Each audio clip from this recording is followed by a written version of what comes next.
Elio, si quieres anda probando tu... Ok, Doc.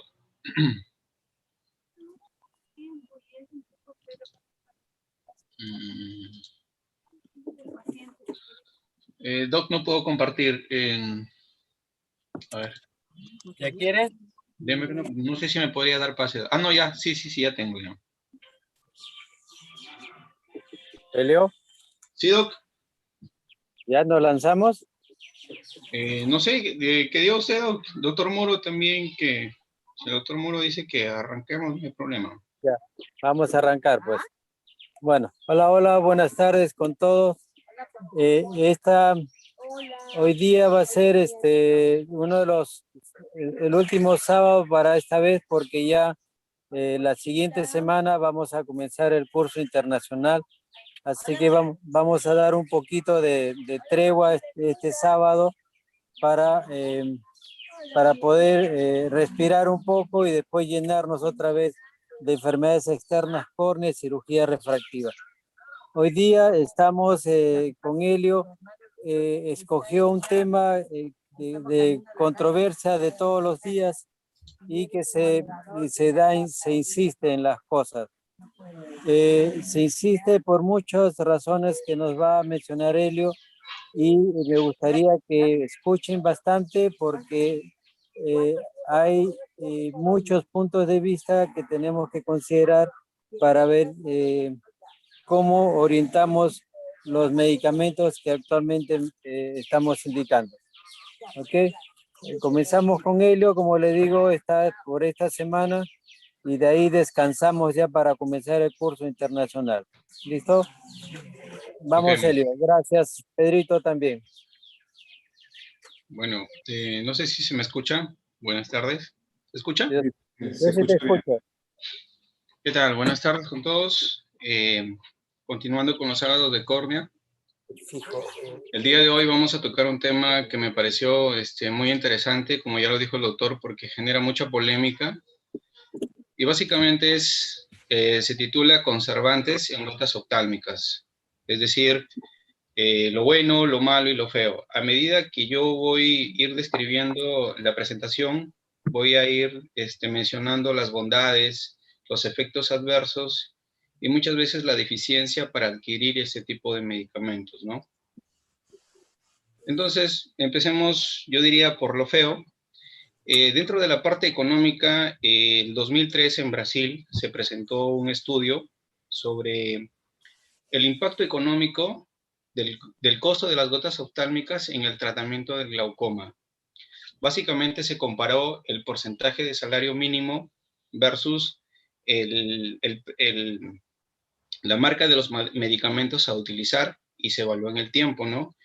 ¿Y qué es lo que se encontró? Lo que se encontró fue de que la variación del costo desde el más bajo hasta el más alto fue de 30 veces más. Asimismo, se encontró que las gotas más caras van a representar un impacto económico mensual de casi el 30% sobre el salario mínimo. También se encontró que las terapias combinadas en presentaciones separadas van a tener un menor costo en comparación con las combinaciones de fármacos en una presentación única. Asimismo, también se encontró que los nuevos fármacos antiglaucomatosos van a representar un alto porcentaje de costo adicional en relación con la terapia estándar. Entonces, todos estos hallazgos se encontraron en este estudio que fue presentado en el 2003 en Brasil. Pero Brasil no solamente fue ajeno también a mostrar este tipo de estudios, también lo hizo México. Entonces, México también presentó un estudio sobre el costo de la terapia tópica del glaucoma en México, y se vio pues que hicieron este estudio en el cual compararon el costo anual en dólares para cada para los fármacos que se ven en pantalla en un año, ¿no? ¿Y qué fue lo que se encontró aquí? Vemos pues ahí de que el costo anual máximo osciló más o menos entre $680 y un costo mínimo de $20, lo cual daba una media aproximadamente de $300.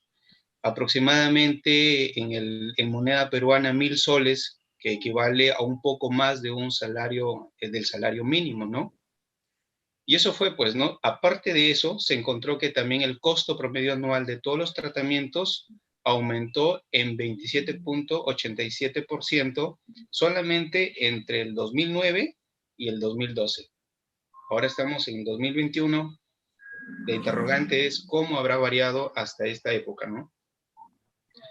Básicamente eso es lo feo, ¿no?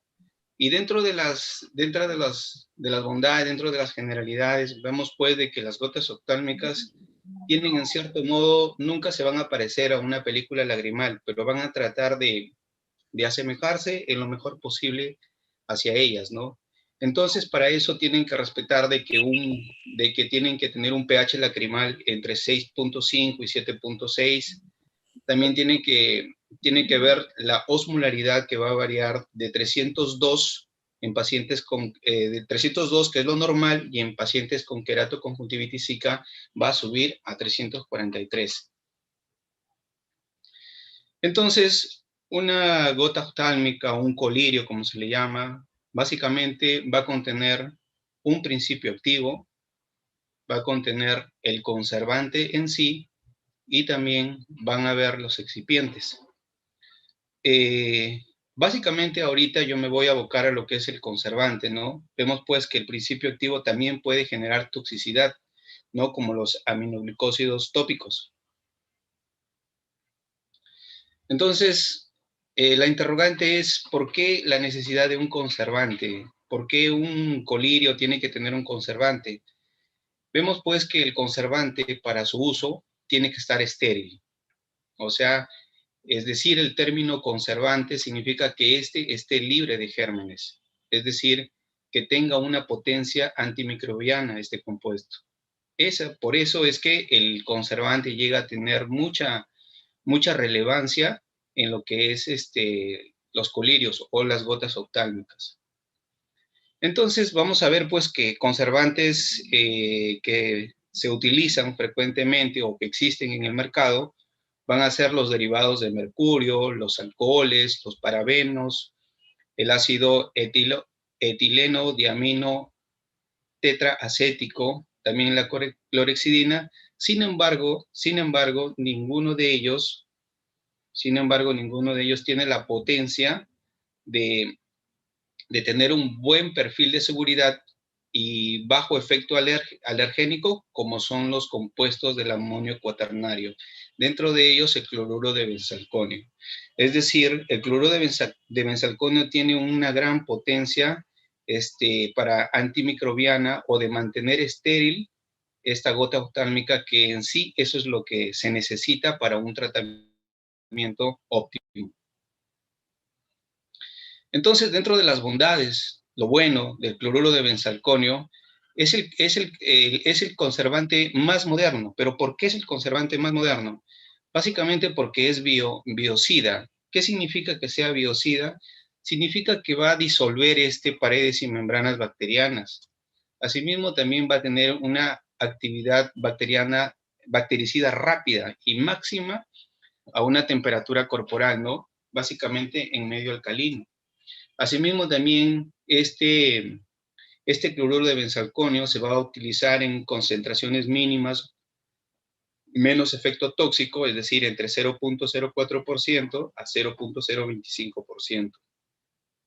Pero no solamente tiene esa característica de ser biocida, sino también disminuir la tensión superficial, es decir, que el lubricante se esparza por toda la superficie ocular, ¿no?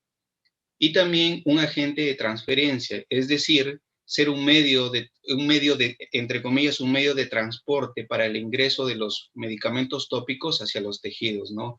Esas tres características es lo que lo hacen al cloruro de benzalconio en el conservante más moderno y en el que más se utiliza, ¿no? Entonces, el cloruro de benzalconio va a ser un compuesto apropiado, ¿por qué?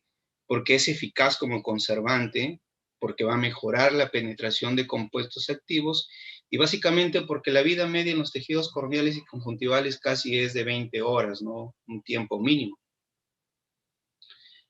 Pero no todo es bueno. Entonces, cuál sería lo feo, ¿no? Que básicamente este cloruro de benzalconio o algunos conservantes, cuando se utilizan en el tiempo, van a generar una serie de reacciones que no deseadas, ¿no? Como por ejemplo reacciones alérgicas o inflamatorias, enrojecimiento, escozor, ardor, irritación, ¿no? Esa serie de reacciones inflamatorias muchas veces se ve en pacientes que utilizan gotas oftálmicas por larga data, ¿no? Y entonces eso viene a ser la parte negativa o la parte fea de estos conservantes, ¿no? Aparte de eso,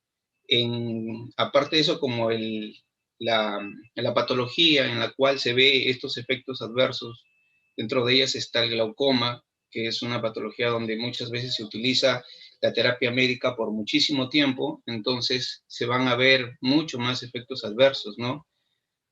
Como ya los mencioné, aparte de eso, la fibrosis subconjuntival y pseudopemfigoide, que muchas veces puede ocasionar mayor tasa de fracaso de las cirugías de glaucoma. Dentro de lo malo de este cloruro de benzalconio, va a haber pues una evidencia clínica de afectación de los conservantes, ¿no? Va a haber esa parte mala, como se dice, de los conservantes. Dentro de ellos el cloruro de benzalconio se va a cuantificar, o sea, se va a mostrar en evidencia clínica. En estudios, por ejemplo, en estudios prospectivos, como los que les muestro ahí, donde se compara, pues, ¿no? El uso de medicamentos tópicos con y sin conservantes, donde el medicamento tópico sin conservantes tiene mayor éxito que la presentación con conservantes, es decir, con el cloruro de benzalconio, ¿no? Entonces, pero esos son estudios prospectivos. Asimismo, también dentro de lo malo, no solamente estudios prospectivos, sino también estudios de cambio, es decir, pacientes que estaban recibiendo gotas oftálmicas con conservantes como es el cloruro de benzalconio, a la hora de quitarles, mejoraban su sintomatología. Entonces eso también se mostró, se cuantificó y se presentó como un estudio, ¿no? Dando esto quizá una parte mala sobre los conservantes. Y no solamente fue la evidencia clínica, sino también se demostró in vitro la toxicidad del cloruro de benzalconio. Entonces, en estudios in vitro se vio pues que las características químicas de este cloruro de benzalconio producía toxicidad celular, también producía mutagénesis. En estudios comparativos sobre conservantes, es decir, en estudios in vitro, también se encontró toxicidad en todos los compuestos de amonio cuaternario. Se encontró también in vitro que los efectos del cloruro de benzalconio sobre células epiteliales conjuntivales producían apoptosis, ¿no? Entonces, dentro de estas características malas del cloruro de benzalconio, a uno lo conlleva a decir, pues, no hay que utilizar medicamentos tópicos con cloruro de benzalconio, ¿no? Ya sea por los estudios prospectivos que encontraron, ¿no? Ya sea por esa demostración in vitro de la toxicidad del cloruro de benzalconio, pero también, aparte de eso, se le añadió más cosas negativas al cloruro de benzalconio, ¿no? Como es, por ejemplo, enfermedades del ojo seco y de la superficie ocular, que básicamente actúan a nivel de las células caliciformes, produciendo una inestabilidad de la película lacrimal. También se encontró de que a nivel de malla trabecular se van a producir muerte de células trabeculares, lo que a su vez producía que aumente la matriz extracelular y por lo tanto disminuya la evacuación de lo que es el humor acuoso. También se pudo deducir, o sea, hasta ahora no está demostrado, de que el cloruro de benzalconio puede inducir catarata. Y eso lo pongo entre paréntesis porque se plantea una hipótesis de que posiblemente que el cloruro de benzalconio también pueda producir opacidad del cristalino, ¿no? Y más aún, también se ha encontrado de que también hay afectación de la retina. ¿Y cuál es esa afectación de la retina? Fueron hallazgos de edema macular cistoidea en aquellos pacientes operados de catarata que tenían o que utilizaban conservantes. Entonces, todas estas características hacen de que el médico que sale tenga temor al cloruro de benzalconio, a que es un conservante que pueda producir efectos negativos o efectos tóxicos sobre el paciente, pero no es tan cierto eso.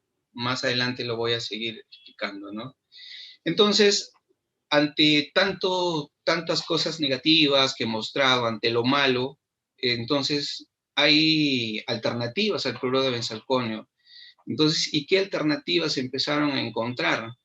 Una de ellas fue que una alternativa sería una interacción vehículo-conservante. ¿Qué quiere decir eso? Se encontró que en estudios in vitro, el carbómero y el hialuronato disminuían la actividad oxidante del cloruro de benzalconio in vitro. Pero este fue solamente un estudio in vitro. Entonces, ¿qué otra alternativa surgió a esto? Bueno, si el cloruro de benzalconio es un conservante tóxico, hay que cambiarlo por otro, ¿no? Y en todo caso, si lo cambiamos, podemos disminuir la concentración de esto, porque lo que uno quiere es que sea menos tóxico, pero que siga manteniendo su actividad bactericida, ¿no? Ya. También surgió la otra alternativa, que existe una interacción con el conservante. ¿Qué quiere decir? Se vio pues que el cloruro de benzalconio disminuía su efecto tóxico en presencia con análogos de la prostaglandina. Entonces, estas tres alternativas que yo les estoy mostrando ahí, básicamente pudieran reemplazar a este conservante o a todos los conservantes, ¿no? Pero no todo es completo, ¿no? El carbómero, el hialuronato, que disminuye la actividad oxidante in vitro, es parcial, es un estudio in vitro, cambiar por otros conservantes que sean no tóxicos o disminuir la concentración. Entonces, todas esas alternativas no son tan completas como las que les voy a mostrar a continuación. Entonces, una alternativa a la toxicidad es sacar o eliminar al conservante. Y para eso salieron dos sistemas. El sistema ABAC, que pertenece es una patente francesa, y el sistema COMOT, que pertenece a una patente alemana. ¿Y qué es el ABAC? ¿Qué es el sistema ABAC o qué es el sistema COMOT? Son sistemas que utilizan el microfiltrado. Como nosotros sabemos, la unidad de medida de la bacteria es el micrómetro. Entonces, este proceso de filtración va a ser a ese nivel de microfiltrado. Es decir, que no va a haber conservantes, sin embargo, este microfiltrado va a impedir que ingresen microbios como las bacterias y poder de esa manera preservarlo, ¿no? Pero ¿a qué costo? O sea, son con un costo demasiado alto, ¿no? Que quizás sería lo ideal en reemplazar alternativamente a este cloruro de benzalconio. Como ya lo mencioné anteriormente, vimos pues que el ácido hialurónico y el carbómero 934P van a disminuir la toxicidad de las células epiteliales, y básicamente se hizo un estudio in vitro donde comparaban la celularidad, la viabilidad celular y la condensación del ADN. Entonces empezaron a enfrentar el carbómero a una cierta concentración, como por ejemplo al 0.3, o el ácido hialurónico al 0.18, y empezaron a compararlo, y se vio pues de que la viabilidad celular aumentaba cuando se utilizaba el cloruro de benzalconio y estos compuestos. Tan es así que las diferencias estadísticamente significativas están muy marcadas. Por ejemplo, acá vemos menor que el 0.0001%, ¿no? Asimismo, se encontró diferencias estadísticamente significativas en que disminuye la condensación del ADN, ¿no? Una diferencia estadísticamente significativa marcada, ¿no? Pero este estudio es in vitro, no es un estudio que se ha hecho pues en tejidos humanos así a gran escala, ¿no? Solamente son estudios in vitro. Entonces, estos hidrogeles oftálmicos van a poseer propiedades antioxidantes y tienden a reducir los efectos tóxicos de estos conservantes. Pero lo que nosotros hemos visto son estudios in vitro, son estudios prospectivos.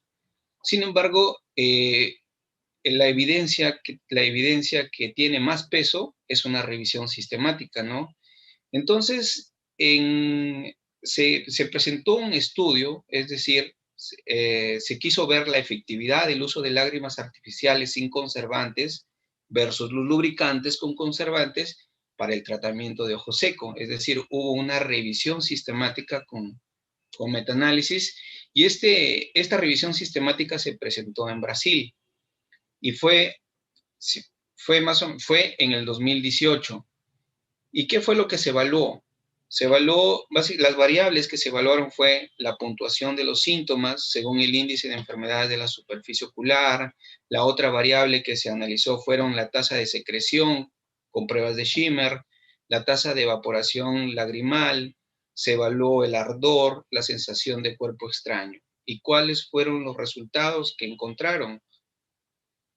Como nosotros vemos ahí en el gráfico de bosque o en el gráfico de floor spot, ¿qué se encontró? Que no se encontraron no se encontró diferencias estadísticamente significativas entre los dos grupos, porque nosotros vemos el diamante está chocando con la línea, con el cero, ¿no? Es decir, no está ni a favor, no está ni en contra. Es decir, lo que da a entender también es que da lo mismo, según esta revisión sistemática, si se utiliza lágrimas artificiales con conservantes o sin conservantes. Asimismo, también llegaron a la conclusión de que se carece de evidencia que demuestre que las lágrimas artificiales sin conservantes son más efectivas que las lágrimas artificiales con conservantes. Y esta es una revisión sistemática que se ha presentado hace poco, en el 2020. Y no solo eso, sino también acá les presento otra revisión sistemática con metaanálisis, donde se va a evaluar la eficacia de las gotas oftálmicas con conservantes, y en este caso utilizan al cloruro de benzalconio, y lo van a enfrentar contra colirios sin conservantes u otros colirios alternativos con otros conservantes, ¿no? En el tratamiento de glaucoma. Y esto fue también una revisión sistemática que se presentó en el 2020 y qué variables se utilizaron, ¿no? Lo primero fueron los medicamentos que se utilizaron fueron los análogos de las prostaglandinas y los beta bloqueadores.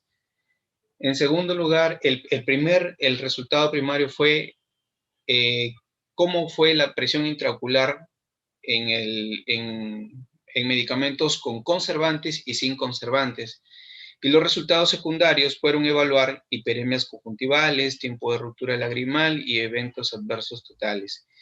¿Y qué fue lo que encontraron con respecto a la evaluación primaria, con respecto a la presión intraocular? Lo que encontraron también es que no hubo una diferencia estadísticamente significativa en medicamentos antiglaucomatosos con conservantes o sin conservantes que tengan efecto en la presión intraocular, como lo vemos ahí en el diagrama de bosque. Y con respecto a los efectos adversos, aquí hay varios gráficos, uno de ellos que es la hiperemia conjuntival, lo voy a presentar ahí. También se encontró pues que no hubo una diferencia estadísticamente significativa, como lo muestra el gráfico de bosque ahí, ¿no? Entonces, lo que se llegó a la conclusión fue de que no se pudieron determinar diferencias clínicamente significativas en cuanto a la eficacia o a la seguridad entre el cloruro de benzalconio y versus conservantes alternativos o gotas tópicas sin conservantes. Bueno, hasta ahí culmina mi presentación.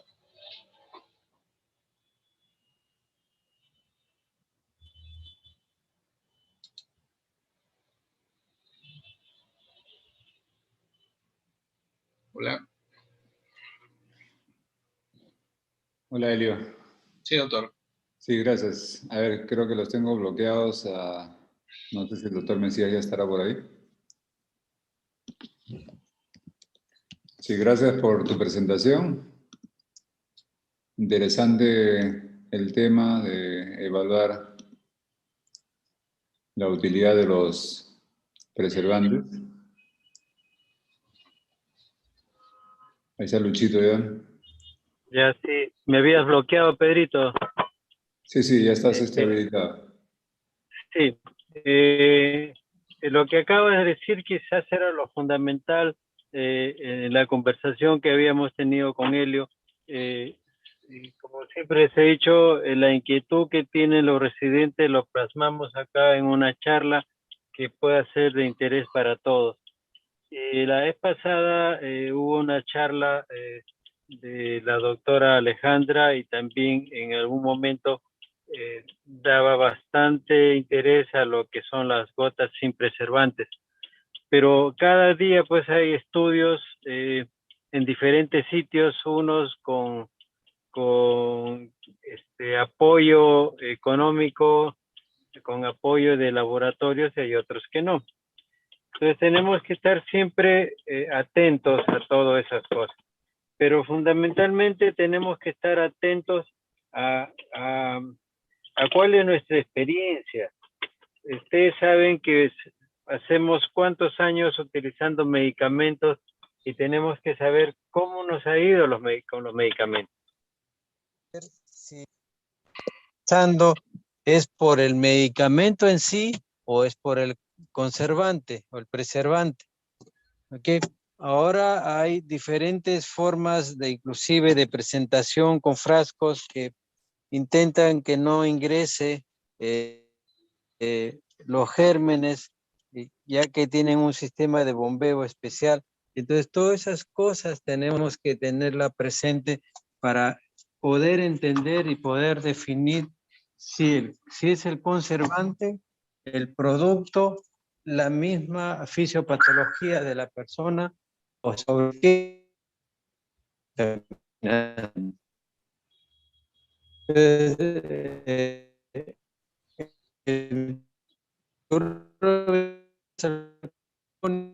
Tiempo que le han puesto una cruz. Y hasta ustedes ven que hay sitios, hay todavía momentos en que no le dan tanta sepultura, sino que se tiene que ver con quién se está combinado y quién está haciendo el problema.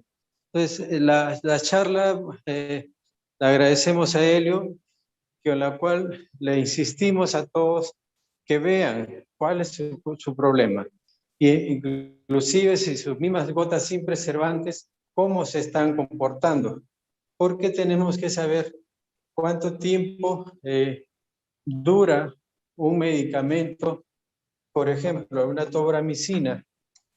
¿No? La tobramicina con preservantes o sin preservantes, más o menos en promedio de los 10 días está haciendo toxicidad en la superficie. Entonces, si viene sin preservantes o viene con preservantes, ¿le vamos a echar la culpa al preservante? No, es el mismo medicamento que nos está dando problemas de la superficie. Entonces, esto es lo que quiero insistir y le agradezco a Helio eso que ha presentado, que nos da idea de cómo tenemos que ver nuestro trabajo. Conocer el producto, conocer qué tipo de conservante tiene, conocer el tipo de presentación que viene, ¿ok? Y con eso poder evaluar nuestro tratamiento. Imagínense ya con lo que dijo de los productos para el glaucoma, ¿cuánto cuestan? los productos para el ojo seco, que se va a usar por mucho tiempo.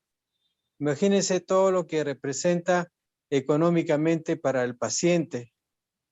A veces tenemos que combinar 1, 2, 3 frascos por mucho tiempo, meses. Entonces tenemos que saber también cómo nos va a ir con ese paciente. ¿Ok? No sé si habrá alguna pregunta, Pedrito. La doctora Rosa Alvarado ha levantado la mano. No sé, ojalá que Sí, nos... está Rosita levantando la mano, vamos a darle el pase a Rosita. La Okay. doctora Rosita tiene mucha experiencia también ahí. A ver ¿Qué nos dice la doctora? Buenas tardes, noches, tardes todavía, ¿verdad? Tardes, noches. Ajá. Sí, acá fue. ¿Cómo está, doctor Mesías? Buenas noches. Buenas tardes, noches. Doctor Muro, ¿cómo está? Elio, felicidades por la plática. Rosita, buenas tardes. Levantaba, bueno, la mano para comentar un par de cosas que me parece interesante traer a colación justo por la charla. Y primer punto es recordar que este efecto o este daño atribuible a estos conservantes, pues es dosis y tiempo dependiente. No es que le pongo hoy la gota y pues hoy me hace daño, no es algo acumulativo.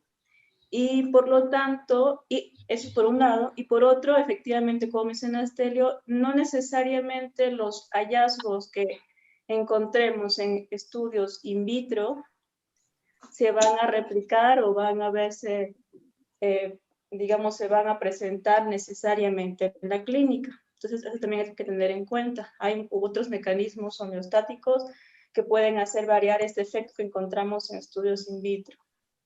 Dicho esto, en ojos quizás, digamos, entre comillas, normales o con superficie ocular estable, la verdad no hay mucha diferencia entre usar con o sin conservadores, siempre y cuando usemos estas gotas, pues 3 o hasta máximo 4 veces al día. Si lo vamos a usar más, o si tenemos un paciente quizás con factores de riesgo o con enfermedades de superficie ocular severa, o pacientes, no sé, con un tipo de alergia que no es refractaria o defectos epiteliales, ahí sí realmente hace la diferencia entre usar uno u otro medicamento. Entonces hay que ver muy bien ante qué paciente estamos tratando y por cuánto tiempo este paciente va a tener el medicamento.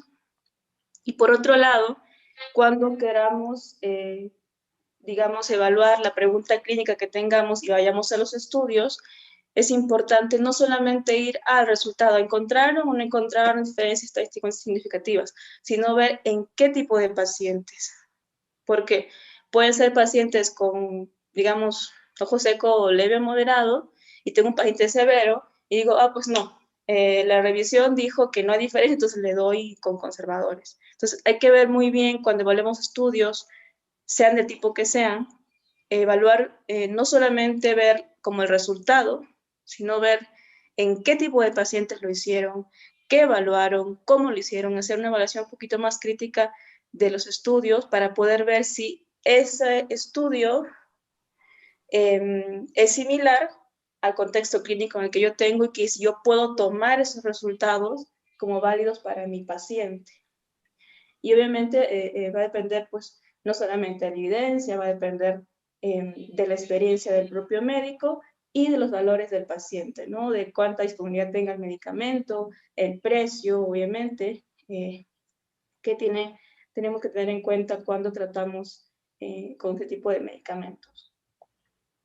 Y gracias, Rosita. Has tomado varios puntos y dentro de ellos quizás uno de que yo insisto con los residentes que están trabajando conmigo, que muchas veces trae doctor, pero en tal artículo se dice tal cosa, en tal artículo.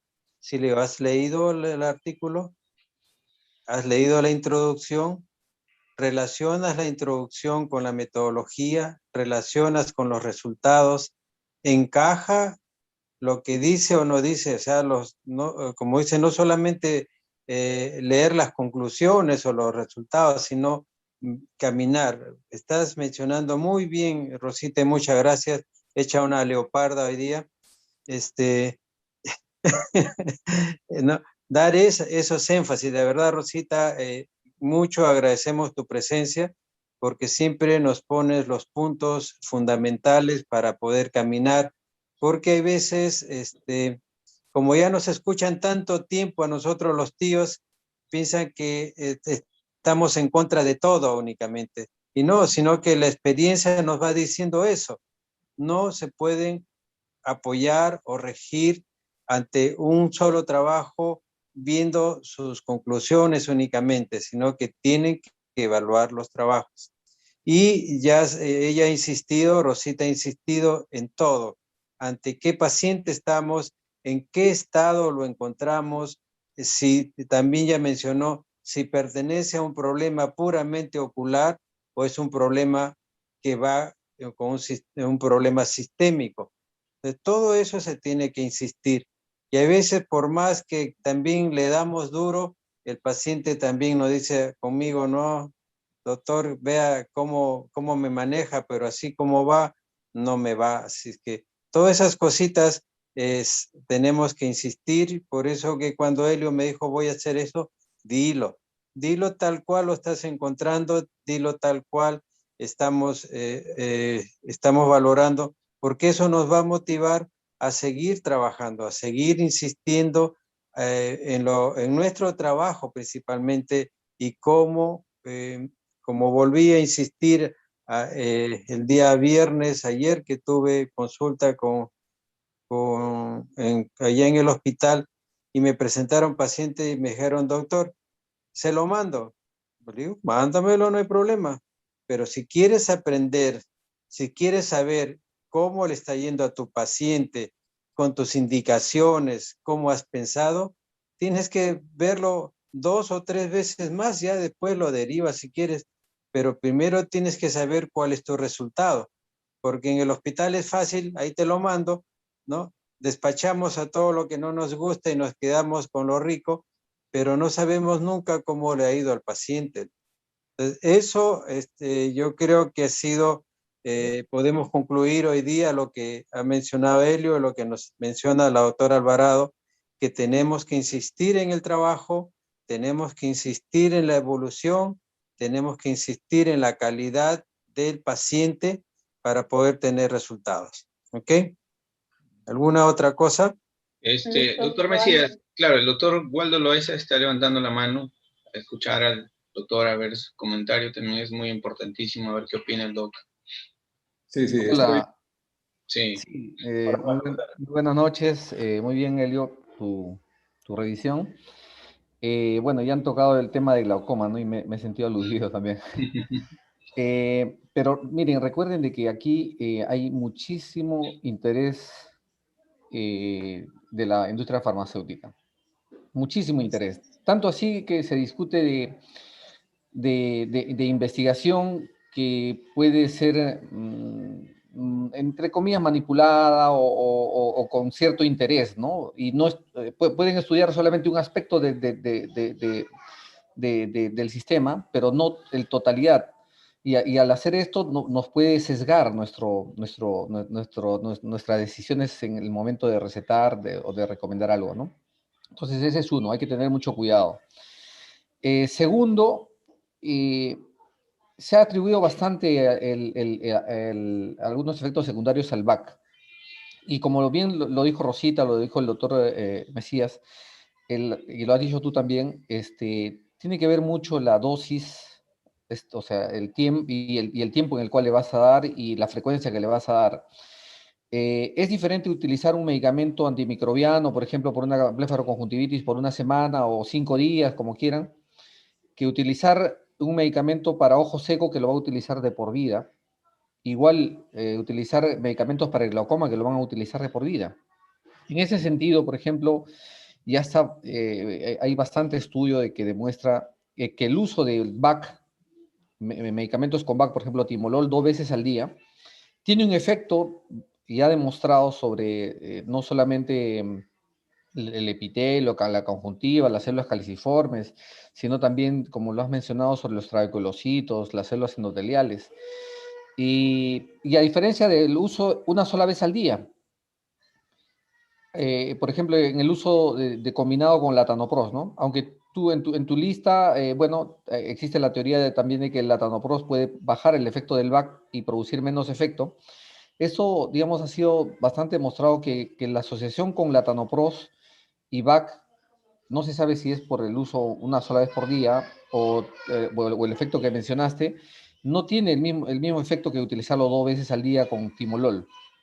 Entonces, esto es importante recalcar porque los medicamentos con latanoprost que tienen VAC tienen una diferencia de precio abismal con aquellos que no tienen VAC o tienen otra forma de presentación. Podemos estar hablando de un medicamento que cuesta 3 soles contra otro medicamento que cuesta 150 o 200 soles, imagínate. Y dejar a nuestros pacientes pensando en eso, ¿no? Pensando, sí, que el VAC, que le va a hacer daño. Entonces, y dejarlo sin su medicamento. Entonces ahí también uno se pone la mano al pecho, ¿no? Y te dice, bueno, ¿cómo debo actuar con este paciente? ¿Qué le debo recomendar? O al final se puede quedar ciego, ¿no?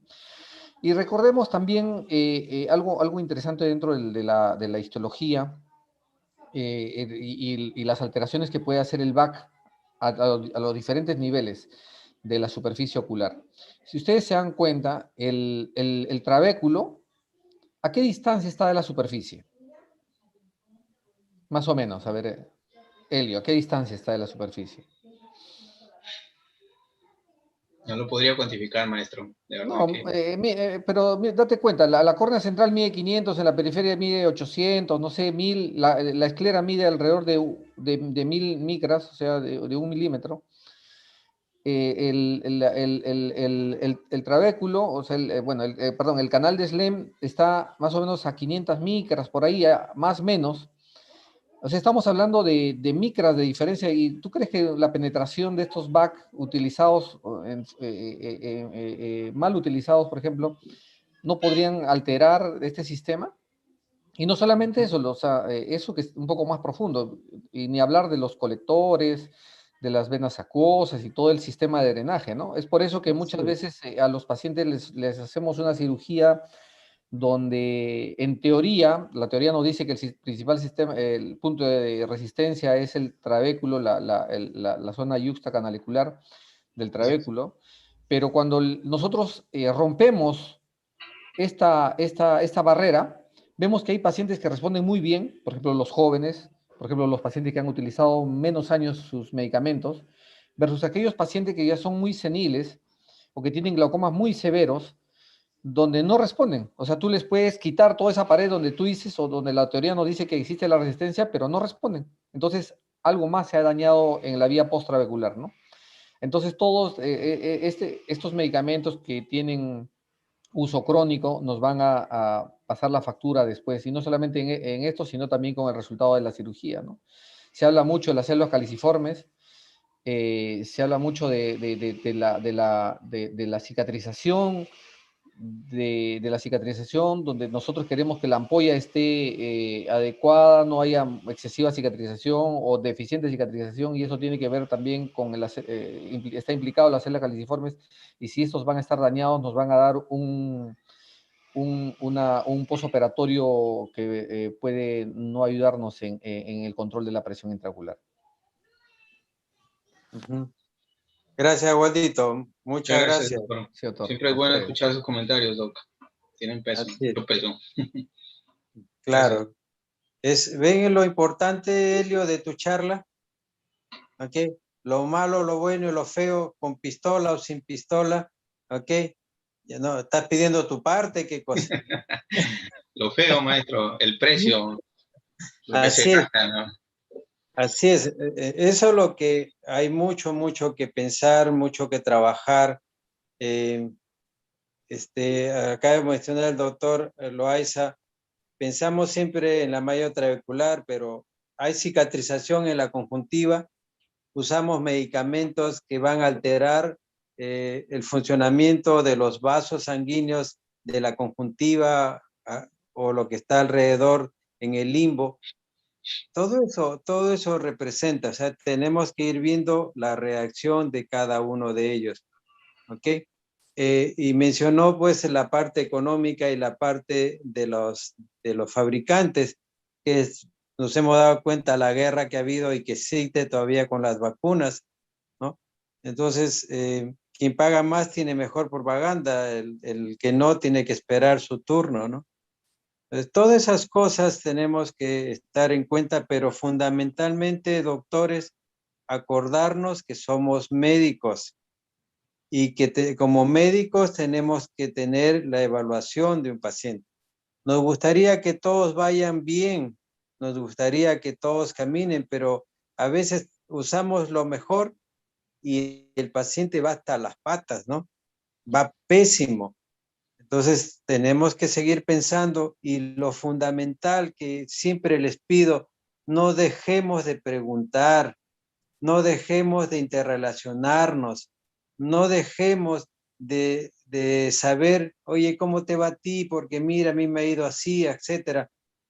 Yo ya estoy yo en las etapas cruciales del hospital, no sé de mi vida, pero sí del hospital, y sigo preguntando, sigo bajando a ver a los doctores, ¿no? Dirán, este viejito ya no sabe, no es que no sepa, sino que quiero que el paciente camine. Si en mis manos no está yendo bien, quiero que vaya mejor con alguno de ustedes, ¿no? Entonces, todo eso, por favor, les insisto, les suplico, si quieren me arrodillo para decirles, por favor, acuérdense que son médicos y tienen que valorar su trabajo frente a sus pacientes, ¿no? ¿Alguna otra cosa? Por el momento, no, doctor.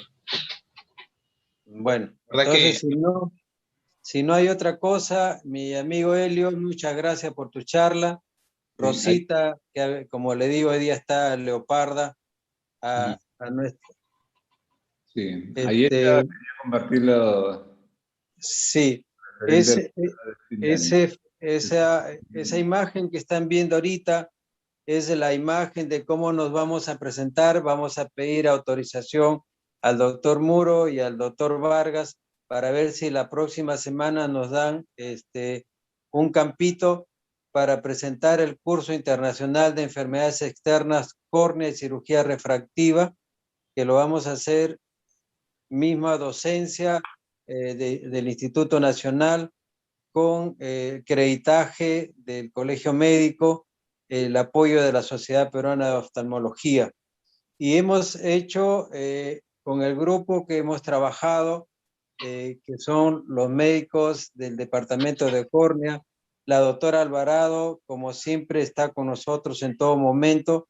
Se ha hecho el curso, se ha invitado a médicos extranjeros, quizás todos, una charla nomás está metido el metiche ese del Álvaro, pero después en todas las charlas son ponencias extranjeras y nosotros vamos a estar únicamente como moderadores, quizás para que nos tengamos otra idea, no insistamos únicamente en lo de nosotros, sino escuchar la experiencia de otros médicos, y también estamos insistiendo que no nos hagan una clase fabulosa para que nos demuestre quién es el más, sino hacer entender a todos la existencia de tanta y variada patología del segmento anterior.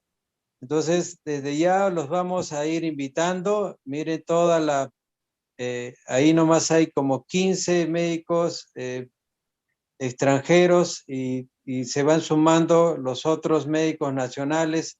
Entonces son casi 30 ponencias de diferentes lugares de América, desde Norteamérica hasta abajo, Chile?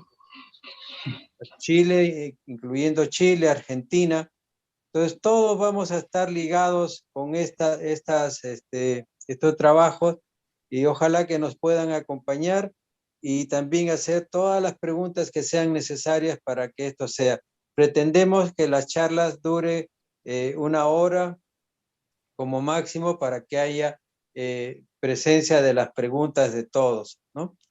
Así que desde ya los vamos invitando, y también desde ya voy pidiéndole permiso al doctor Muro para que nos conceda un día de la próxima semana para presentar el curso a la audiencia tan bonita que comenzó con cirugía pediátrica, un número muy grande de personas que acudieron.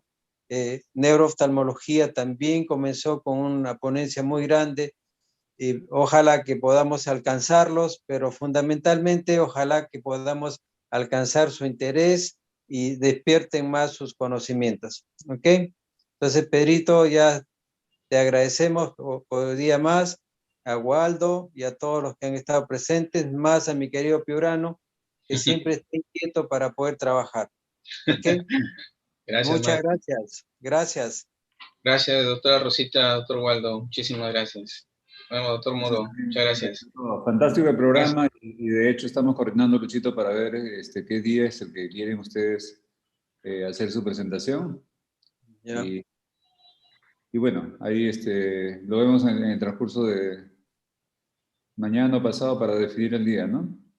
Perfecto, Perito. Muchas gracias. Listo, gracias también.